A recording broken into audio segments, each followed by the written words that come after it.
Good morning, everybody, and welcome to this assembly. This is, of course, no normal assembly, and it's not a normal start to the summer term. It's a first for me to prepare and deliver an assembly in this way from my home to you in your homes, and I expect there will be parents and other family members that might be joining us for our assembly today, which will be a first for them. In any case, you're all really welcome. I've no time limit, there are no latecomers, no school bells, so I apologise if this assembly is a little longer than normal, but I hope to share some reflections on the current situation, and I've got a theme for my assembly this morning, which I'll share with you shortly. So welcome back to the summer term, welcome back to the start of the summer term. I hope you've had a good Easter break and are rested and ready for the challenges and experiences that lie ahead. I know that so many of you will have been learning and experiencing new things over Easter. So many of you have completed the Hayes Learns activities and shared those with us in school.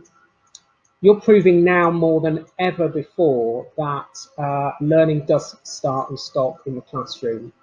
And I want to start by congratulating you all on the way in which you have got on with your lessons and learning since the school closed on Friday, the 20th of March. You demonstrated in the last 2 weeks of term that you could learn independently, motivate yourself, be creative, demonstrate resilience, and support each other through teamwork, all of which, of course, are attributes of the Hayes learner. Well done, and keep up all of the hard work. I know your parents have supported you and encouraged you at home, as we would, and have in school, and have tried to do remotely. I hope you show your appreciation to them, as many of your parents will, of course, be working from home, supporting you and supporting and encouraging you with your studies. It's clear that we will now not be returning to school for a number of weeks, and so your teachers will continue to set lessons via Show My Homework, and know that they want to ensure that your learning, experience of learning, is as enjoyable and beneficial as possible. Today we have a PD day, and teachers are hosting virtual meetings. We're looking at the curriculum and what you're going to be learning over the next few weeks and months, and we're practicing and learning new skills which we hope to be able to use in our lessons over the next few weeks. I know that some of you and your families will have been more affected by the coronavirus than others. I know that some of you and members of your family may have been unwell. A number of your families may not be working at present, and I know there will be uncertainty about the future. I also know that some students and staff within our school community have lost friends and family members to the virus. We send our condolences, thoughts and prayers to each and every one of you who've experienced this. There'll be so many people we know, friends and family, performing such important roles as key workers on the front line, and we thank them for all they're doing to support us.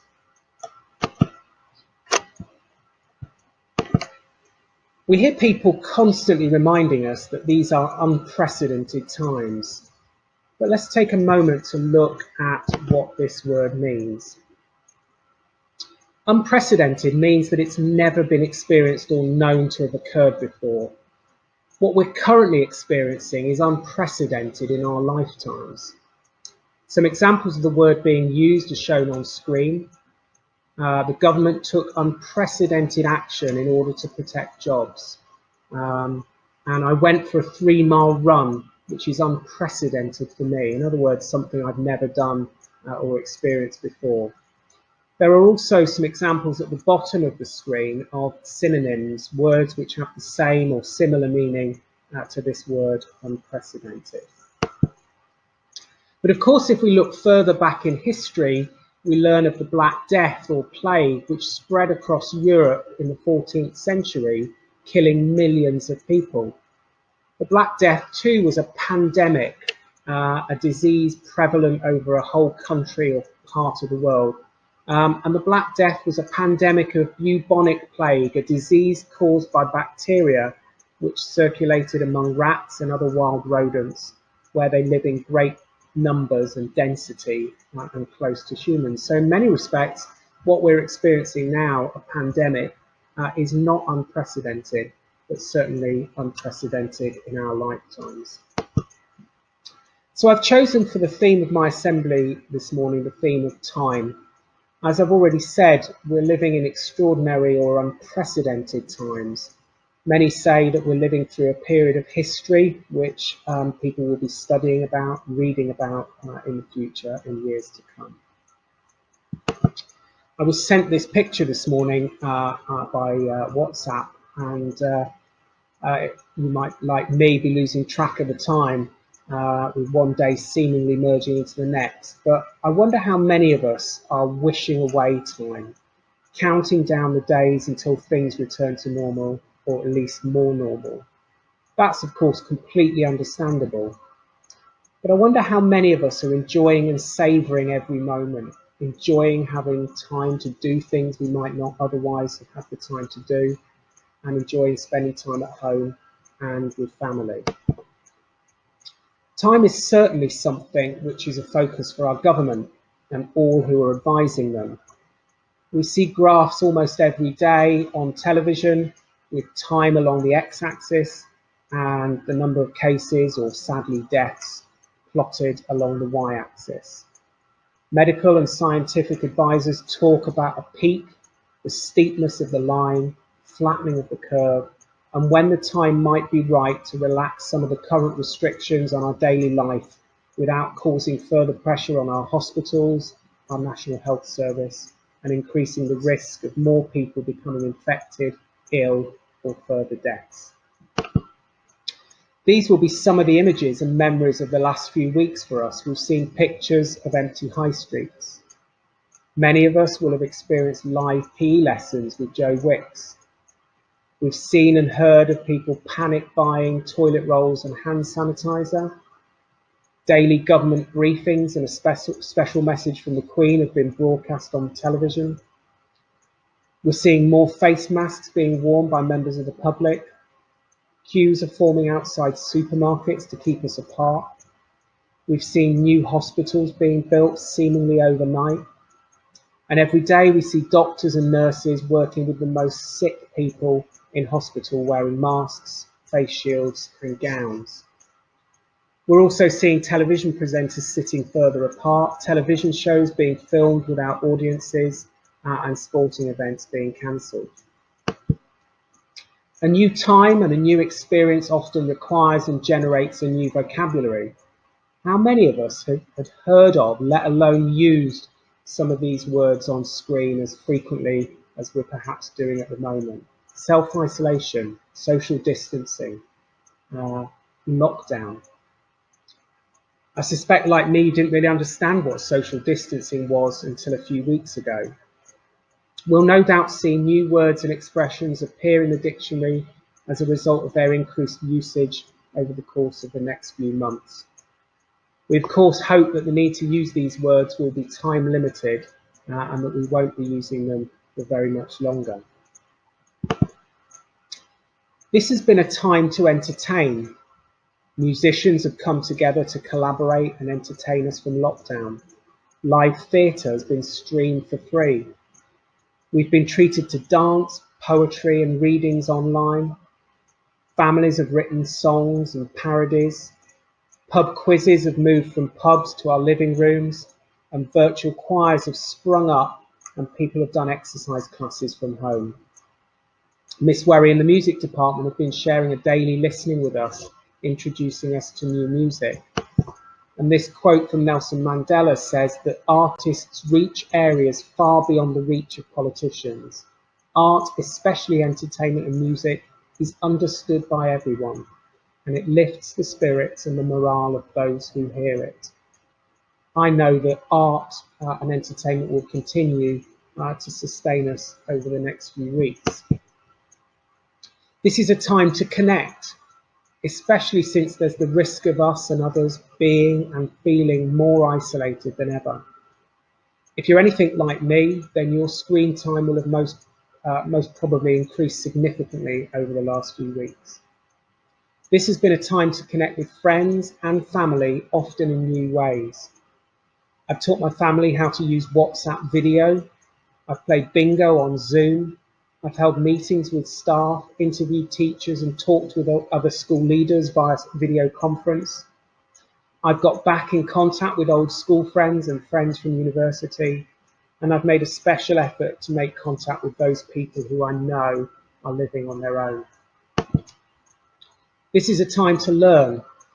Whilst I know many of you were initially excited about the prospects of schools closing in those final few days before the school closed, I know the reality of being out of school has now hit home. This isn't and can't be an extended holiday. We can't afford to fall behind in our learning and progress. I know how disappointed Year 11 and 13 students are at the disruption to their preparations and exams this summer.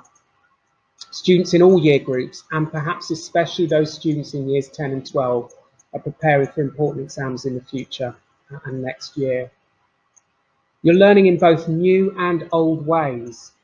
I hope that the habits and routines you developed in school are helping you to continue with your learning.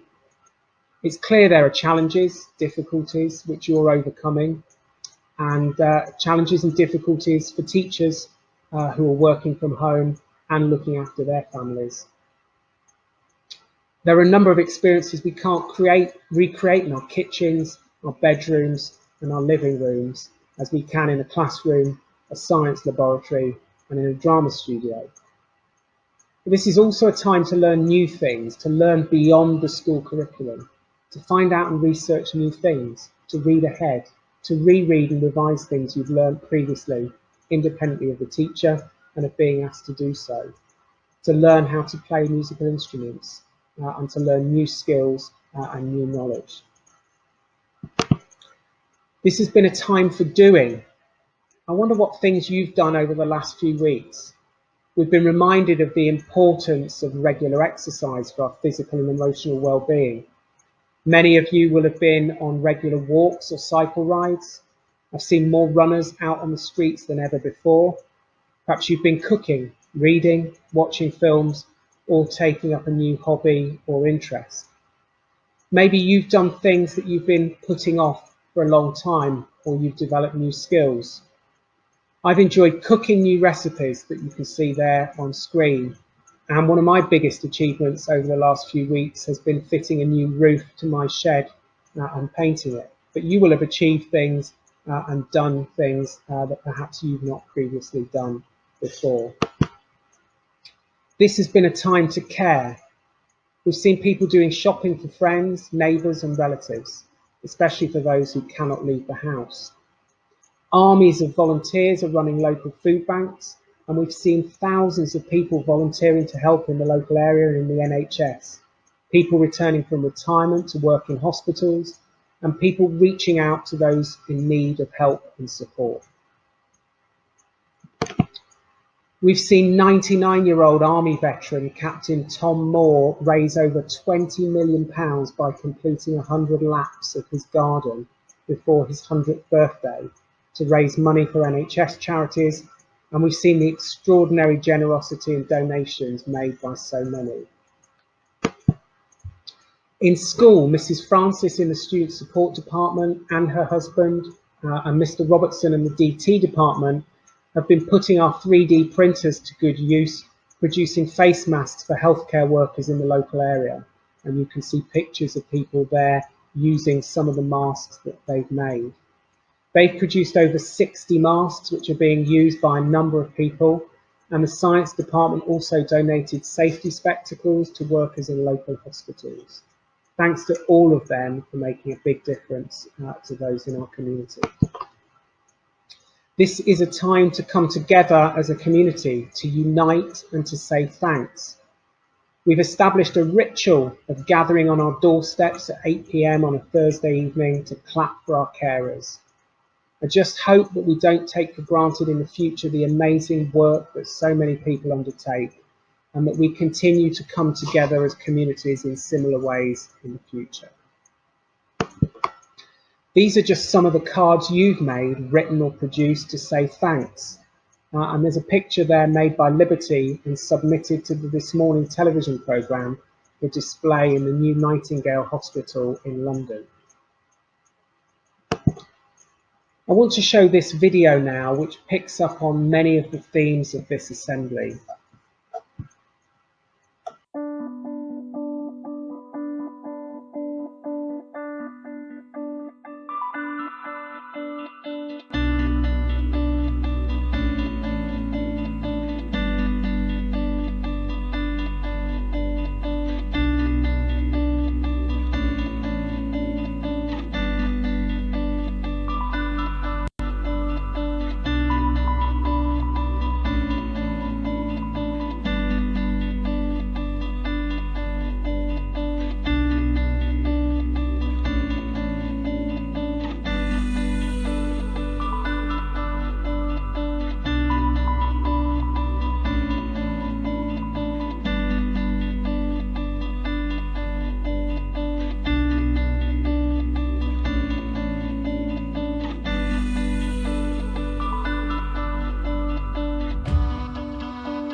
Okay, it really makes you think, doesn't it, about how we can use this time and time that we'll never gain back.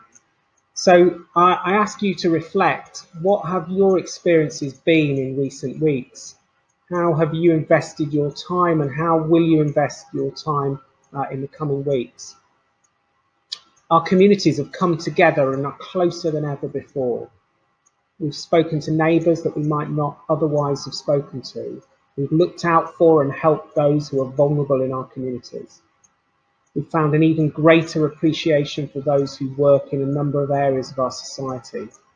Those who work in supermarkets, food production, manufacturing and distribution to provide us with food.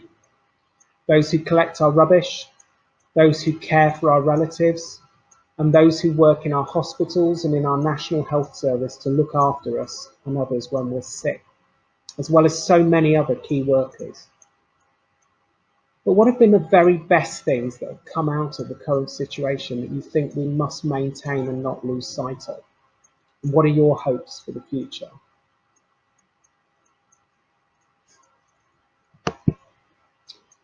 I wish you all a really happy and successful summer term. I hope that we'll be back together in school soon, but until then we must continue to ensure that we do everything to maintain what's great about our school and our school community. Your teachers and tutors continue to be here for you, and we will be communicating with you in a number of ways over the next few weeks. Although today is not a normal day of online lessons, we've prepared a number of activities for you to complete. Today is as much about your training and your development as that of teachers. There are some activities that are essential that you complete today, and there are some optional activities. I hope that you'll enjoy doing the photo quiz and that it will remind you of some familiar sights around the school. The PE teachers have prepared a video PE lesson for you and your family, and we hope that among a number of other activities today, you will want to take the time to make a card and say thanks to those who work in our local area within the National Health Service and hospitals to support us. You'll remember that I gave an assembly in January where I shared this slide. I suggested that if you had not already set yourselves a New Year's resolution, I couldn't think of a better one than this. Work hard and be nice to people. I hope you'll continue to work hard this term. You'll not get this time back and will not simply be able to catch up when we return to school, whenever that is. I know that you will continue to support and look after each other, your families, and be respectful towards others in our local community. Take care, stay safe, and I look forward to seeing you soon.